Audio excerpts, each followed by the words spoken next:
We're going to move right into the gospel reading this morning because it is pertinent, I think, probably for all of us. Now, the gospel comes out of the 5th chapter, Mark, verses 21 to 43 inclusive. It's a relatively large gospel for a Sunday gospel reading. And it turns out to be that in this gospel reading, Jesus performs 2 healings, 2 miracles. And in each healing, he uses the exact same method of healing.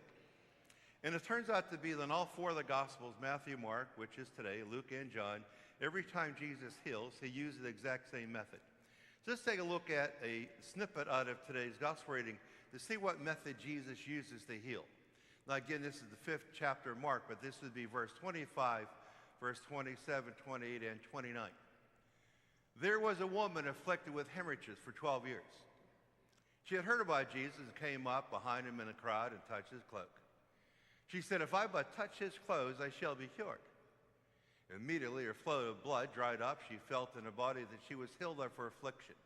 Now, when you look at those verses, do you see the method of healing that is used in this particular miracle? Do you see it? What was used?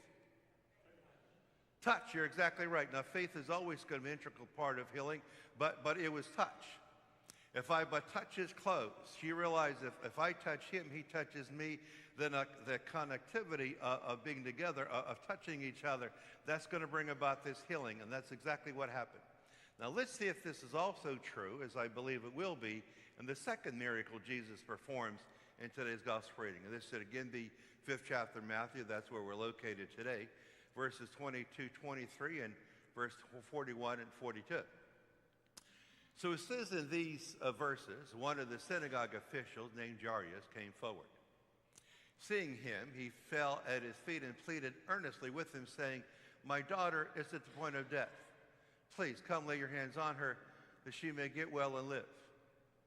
And Jesus took the child by the hand and said to her, "Talitha koum," which means, "Little girl, I say to you, arise." The girl, a child of 12, arose immediately and walked around. You see it, it's down toward just below halfway down. Do you see it again? What's the method of miracle and healing used here? Touch, exactly right. He took her by the hand, "Talitha koum," little girl, arise. You see, touch is essential. Touch is essential in life. Every one of us need to be touched by God. And if you're touched by God, and hopefully that's happened to you already, and you might say to yourself, "Has happened before, it hasn't happened in a while, and I sure would like to see God touch me again," it changes your life for the better. You know, back when, some years ago when I was a pastor down in St. Therese de Lisieux Parish in Uniontown, I would say Mass at the State Correctional Institute in Greene County. It was about a 25-minute ride out of Uniontown. When I was there, it was fairly new, a new facility, 3,500 inmates, and I would say Mass there once a week. But I remember my first trip there that I'll never forget, because something very beautiful with one of the inmates happened while I was at that prison offering Mass. I remember my first trip there, I was kind of apprehensive. I hadn't been in prison before, so this was going to be a new experience.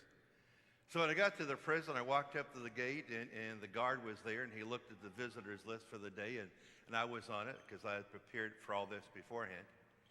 So he said, "Follow me," and I follow him, and we walk down the hallway, and he unlocks the door, and we go through it. He locks the door behind us, and we walk down a little bit further, and he unlocks another door. We go through it, and he locks it. Down the way, there's another guard, and that guard took over, and I follow him. We go down another hallway, and he locks the door. We get through it, he relocks it. We go down further, same thing happens, unlocks the door. We get through it, locks the door. Then there's the third guard, and he's the one that takes me all the way to the chapel. It was a chapel auditorium. And he said to me, he said, "Father," he says, "it's 2:30, and he said, 3 o'clock we have shift change. So when you're done, I will not be here.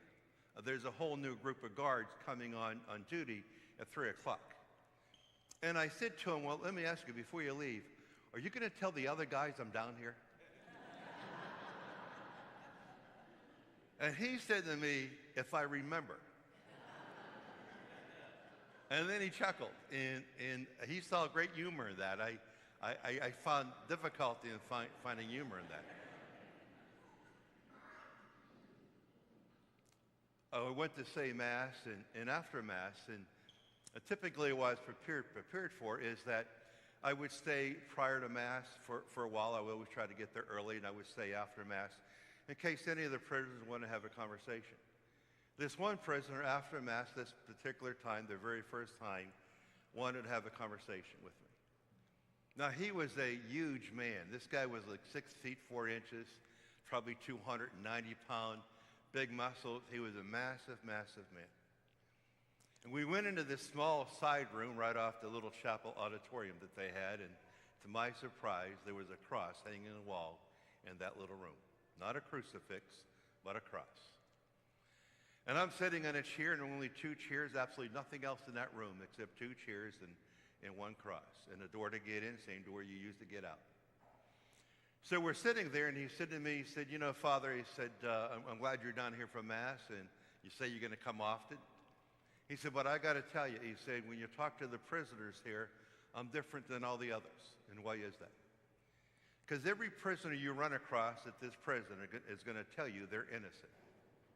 But I'm going to tell you right now, I am not. I am guilty of the crime that I committed. So the time I'm doing for my crime, I do it with great comfort and ease because I deserve to be here. And I thought that was incredible admission in his part. And then he said to me, he said, you're also going to find, Father, that a lot of the prisoners here are going to tell you that in this prison they found Jesus. He said, but I'm here to tell you that I am different than all the others because in this prison I did not find Jesus. Something even better than that happened to me. And when he said that something better than finding Jesus happened to me, he started to cry. And he started to cry heavily. I'm not sure about you, but I find it difficult to watch a grown man, listen to a grown man cry. It just, you never know what to do.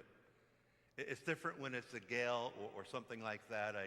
For some reason, compassion, the right words seem to come, but when it's a man crying, I find it difficult. And when it's a man of that stature, just a massive, massive man, it was just crying. And the tears were massive. And then he said to me, what started his crying, he said that I have not found Jesus. Something more beautiful happened to me. Jesus found me. And that's a marked difference. He said, Jesus found me. And I said to him, how did he find you? And he reached into his pocket. He's sitting in a chair, kind of had leaned sideways so he could kind of open up his pocket, reach his hand in his pocket. And he pulled out this sheet of paper right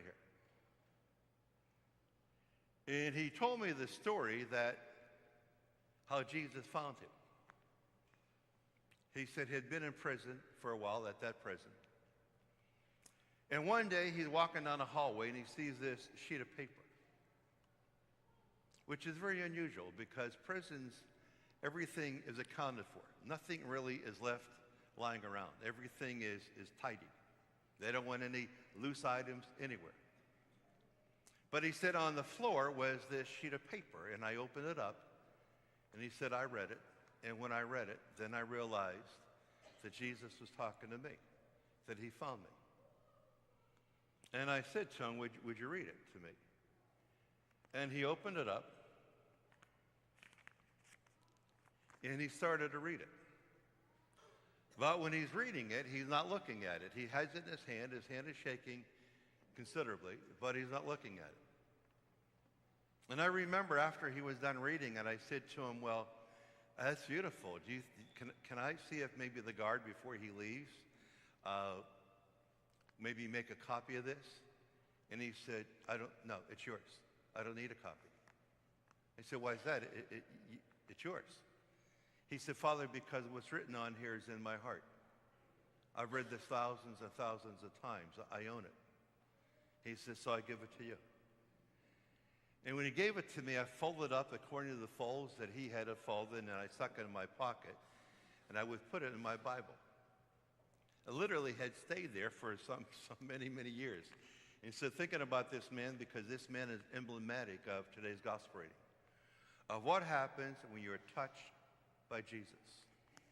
How the touch of God will give your life value and worth. And so I want to share with you what he shared with me. Now, I didn't memorize this, so I have to read it. He was able to just share it with me as tears were coming out of his eyes, his voice cracking, and this is what he said. It was battered and scarred, and the auctioneer thought it was scarcely worth his while to waste much time in the old violin, but he held it up with a smile. What am I bidding, good people, he cried. Who will start the bidding for me? $1, $1, do I hear two? $2 once, $2 twice, who will make it three? $3 once, $3 for twice, going for three, said he. But no. From the room far back, a gray bearded man came forward and picked up the bow. The wiping of the dust from the old violin and tightening up the strings, he played a melody pure and sweet as angel sings. The music ceased, and the auctioneer, with a voice that was quiet and low, said, who will bid for this old violin? And he held it up with the bow. 1,000 once, 1,000 twice, do I hear two? 2,000, who will make it three? 3,000 once, 3,000 twice, going, gone, said he. The audience cheered, but some of them cried, we just don't understand. What change is worth? Swift came the reply, it was the touch of the master's hand. And many a person with life out of tune, all battered and bruised with sin, is auctioned cheap to the thoughtless crowd, much like that old violin. A mess of pottage, a glass of wine, and a game, and he travels on. His going once, going twice, and going and almost gone. But the master comes, and the foolish crowd never can quite understand the worth of a soul and the change that is wrought by the touch of the master's hand. And after he read that and I asked him for a copy, he gave it to me. And I, as he, stuck it in my pocket. And when I left that prison that day, and I thought to myself, how did that sheet of paper get on the floor? Who put that paper on the floor? And my conclusion was, God did. Why didn't anyone pick that paper off the floor? Because nothing in a prison remains in where it should not be very long. Why did he pick it up? Because he told me that he did not find Jesus in prison, but Jesus found him. And Jesus found him in this particular little poem story. Well, that man told me as he looked to the little cross that was in a room where we were sitting at, 2 chairs and one little cross, not that big. But he said, it's that cross right there that I know how I have worth, I have value. I know that after I do my time, and I'm doing good time here, because when my time is up, they'll let me go because I cooperate. I cooperate now because I understand that I have value, I have worth, I have meaning, because Jesus found me. I did not find him.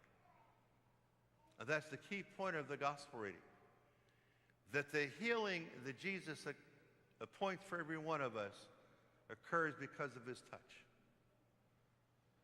I'm sure you've been touched by Jesus up to this point, and maybe you need to be touched by him again. But just allow your heart and your soul to be touched by Jesus, because when you're touched by Jesus, that's the most powerful healing that can occur in this world. There's no medicine, no drug, no aphrodisiac, no placebo that can work as well as the touch of God in your life.